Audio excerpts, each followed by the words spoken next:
Hey, Scott Lear of the cruisegenius.com. Here I am at Ocean Cay. And so let me just say president of militariaffairs.com, your one-stop shop for travel if you're a member of the military, militariaffairs.com, gigsky.com, looking for a data plan. Go to gigsky.com. I used them during my trip, didn't use the ship's Wi-Fi. GigSky was much less expensive. Gigsky.com. All right. MSC Seashore. See how the hair's doing here. MSC Seashore. We left on a Sunday, came back on a Thursday. Now, here's the deal. We have driven to Port Canaveral from Jacksonville many, many, many times. Usually 2 hours and 15 minutes, 2 hours, 30 minutes. Usually not a problem. But I didn't take into account it was a holiday weekend. This is after Thanksgiving, so the traffic was bad from Jacksonville to Daytona, heading south on 95 South. It was like an accordion. I mean, we were flying and you'd slow down. It was a pain. But after we got to Daytona, we were flying. Now, we always park at Port Parking Space, which is it's the closest off-terminal parking. Port Parking Space. And I read on their website they closed the gates at 3 o'clock. Well, we left here at 11:30, and we got to Port Parking Space around 2:30, and they said, Scott, don't worry about it. You know, we understand, and especially with the MSC Seashore leaving at 5 p.m., there's a little grace period there. So, and then I read somewhere that Terminal 10, MSC Seashore, they close their doors at 3 o'clock. Well, we get to Port Parking Space about 2:35, get in the van, go over there, and it's about 10 minutes till 3. I had 2 luggage bags with the clear tags, with the little metal things, so that it wouldn't fall off. And 100 days on Holland America Line, 75 on Carnival, been on NCL, been on all of them. Never had a misplaced bag and never had anything confiscated. That's what somebody was saying on one of the things. Oh, you had something confiscated? No. Didn't have a fan, didn't have a charger, a power strip, nothing. All right, so anyway, it's been a long day and it's kind of cloudy here. All right, so anyway, actually it's not a long day. I'm filming this on Monday to publish on Travel Tuesday at like 1 a.m., so sorry. So anyway, get to Terminal 10 at about 10 minutes to 3. There are probably 30 people in front of us, and there are 50 people behind us. So they didn't close the doors at Terminal 10. So if you got a 5 o'clock departure, you don't need to sweat it like I was driving down 95 South. Now, I just talked to you about my 2 bags that I had checked. And of course, I had the little roller bag with my wife's, stuff that you want to have. You don't want that lost. Now, muster drill, safety drill. In the past, you'd have to go to your cabin, watch the video, dial, 881 or something on your cabin phone, and then go down to the muster station. Well, that's a pain in the neck because you're up on deck 12, and then you got to come back down to deck 6 or 7 to the Madison Theater, if that's your station, muster station C, which was ours. So we check in at the terminal, and the guy says, hey, just go straight to your muster station. Okay. Didn't watch the video on the phone, which you can do. So we go right to the muster station, bip, bip. Oh, great. Well, the next day we get a note on the door, hey, we see you checked in at your muster station, but we see that you didn't watch the video. So watch the video in your cabin. So we watch the video in the cabin, click something on the remote. Yay, we're good. That's fine. Now let's talk about the luggage again. 2 bags, firmly attached, luggage tags, clear. No contraband. Well, in the plan of the day, it says if you don't get your luggage by 8 p.m., call desks, front guest services, 999, and they'll talk to you. Well, it's like 7:30 and my wife's like, where's my luggage? So I go down to the front desk, and the person at the front desk was deer in the headlights. I said, hey, and there was a fellow cruiser standing behind me. Excuse me, sir. Yes. There's an area right over there by the future cruise desk. where there's confiscated luggage or luggage that had luggage tags fall off. It's like, well, thanks, man. I appreciate it. Thank you. Hi, Scott Lear. Nice to meet you. Go over there, and there's my bag without the luggage tag on it. So I talked to the staffer. The guy was very nice, and he didn't ask me to open it. He just asked me what my cabin number was. Okay, great. So the reason I'm saying all this is that you don't need to wait till 8 o'clock at night if you don't get your luggage to your cabin on the MSC Seashore. Just go down there next to the future cruise desk, and it may be there. So that, I don't want to say that was strike one, but it was kind of, yeah, okay, let's say this, it was strike one. Strike two was the food. The food really was not that good. The main dining room, my wife commented that the chicken parm was flavorless. They had some kind of beef thing up on the Lido deck, Marketplace. I don't know where they got the piece of beef, but it was not good. The service was very good, though. I will say the folks in the main dining room were clicking, they were going, they were moving. So my next strike is Ocean Cay. Now, as you know, when I went to Ocean Cay, I don't know, about a year ago, can't pull in the wind, the rain, the current, the death, and destruction.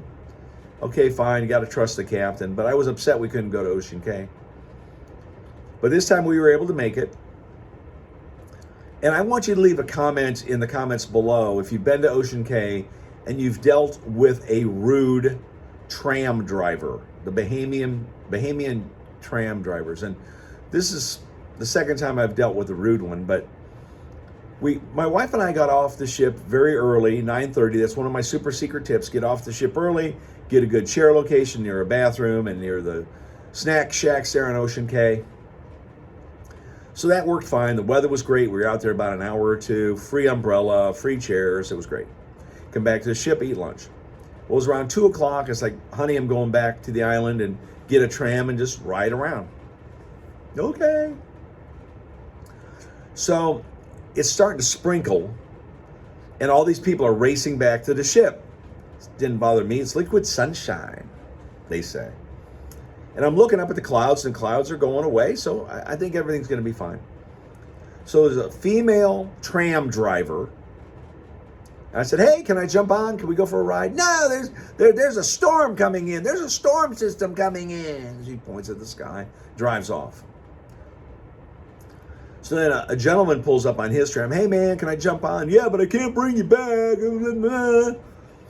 And I said, well, just let me ride with you. I'll get off if you want me to get off, and you pick up other people, bring them back. What's the drama? So then I told the guy, I said, hey, man, this female tram driver. How many female tram drivers? We just have one. Oh, yeah, I know about her. I said, well, she was really rude to me. Well, I'm sorry. You know what I said? Not yet. I'm going to leave it in my survey. I'm going to tell the front desk. I mean, you never have a second chance to make a good first impression. And this lady, maybe she's just having a bad day. I don't know.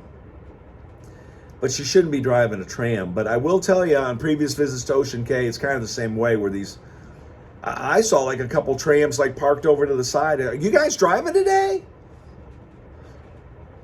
So the food wasn't all that good. There were lots of nice people on the ship. I've been to the rock show several times. That was good. The jungle pool is my favorite place to go. And again, you got to get there early to get some chairs because there were a lot of kids on the ship. The demographic on the ship was absolutely perfect, and I'm going to leave it at that. Let me put it to you this way. No fights, nobody cutting in line, no craziness, no craziness. So the demographic was great. It was basically, 30 plus. There weren't a bunch of drunk guys. There weren't a bunch of parents taking a vacation from being parents. Oh, I did go to the Aria Spa, which is a huge disappointment too. I mean, number one, it's co-ed.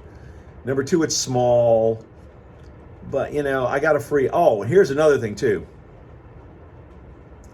I guess this is another strike. I've been telling my audience that MSC does status match.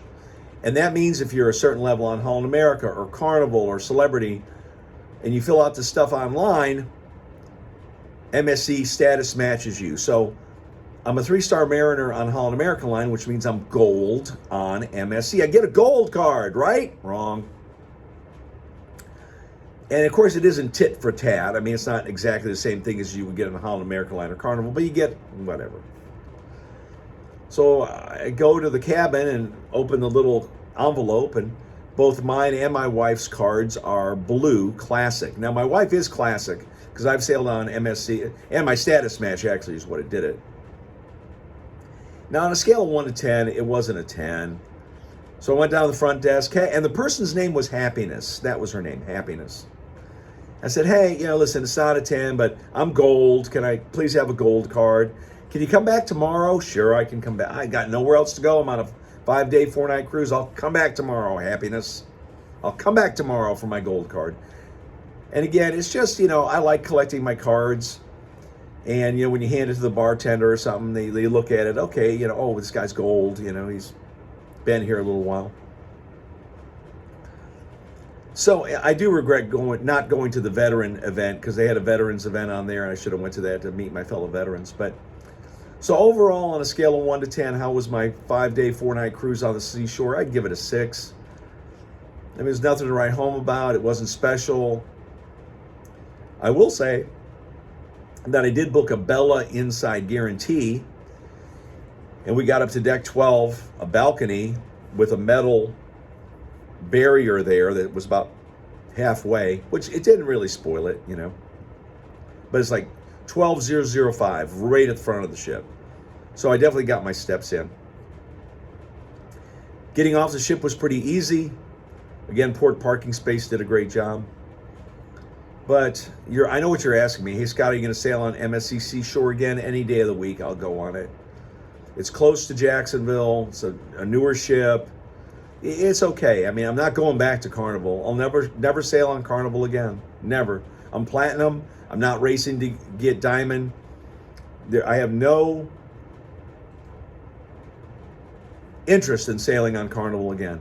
I'll sail on Holland America. I'll sail on Celebrity. I haven't been on Princess yet. But again, MSC Seashore, it was okay, But again, with MSC, their deal. Get them on the ship and hope they do the extra spending on the photos, the casino, the market, the food, especially restaurants. That's their, pack them in. I get it, and that's fine. I mean, and I was on World America. That's an amazing ship too, with the swings and the bumper cars and all. Yeah, I liked MSC World America. That's my review of the MSC Seashore, November 30th to December 4th, 2025. Scott Lear, thecruisegenius.com, president of militaryaffairs.com.